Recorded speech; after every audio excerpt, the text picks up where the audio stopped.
Hi అండి, welcome to my channel. ఈరోజు మన వీడియో ఏమిటంటే బంగాళదుంప టమాటా అనేది చేస్తున్నానండి. అది కూడా ప్రకాశం డిస్ట్రిక్ట్ స్టైల్లో చేస్తున్నానండి. ఇది వంట రాని వాళ్ళు కూడా ఈజీగా చేసేయచ్చు. ముందుగా బాండీలో ఆయిల్ వేసి పోపు దినుసులు అనేది వేసుకోవాలండి. ఆ తర్వాత ఉల్లిపాయలు, కరివేపాకు అనేది వేసుకోవాలి. ఉల్లిపాయలు అనేవి మగ్గాలండి బాగా, లేకుంటే అవి పచ్చిగా ఉంటాయి. ఎందుకంటే టమాటాలు అనేవి ఊరికే మగ్గిపోతాయి కదా. దాంట్లోకి మసాలాగా ధనియాల పొడి, వెల్లుల్లి, అల్లం అనేది నూరుకోవాలండి. ఆ టమాటాలు అనేది మగ్గిన తరువాత దాంట్లోకి 1 స్పూన్ కారము, కొంచెం ఉప్పు అనేది వేసుకొని వేగించుకోవాలి.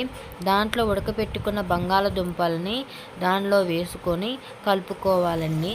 ఆ కలుపుకున్న తర్వాత కొంచెం వాటర్ అనేది పోసుకోవాలి. ఆ తర్వాత కొత్తిమీర అనేది వేసుకొని కొంచెం దగ్గరికి రానియంగానే ఇంకా అయిపోతుందండి. మసాలా అనేది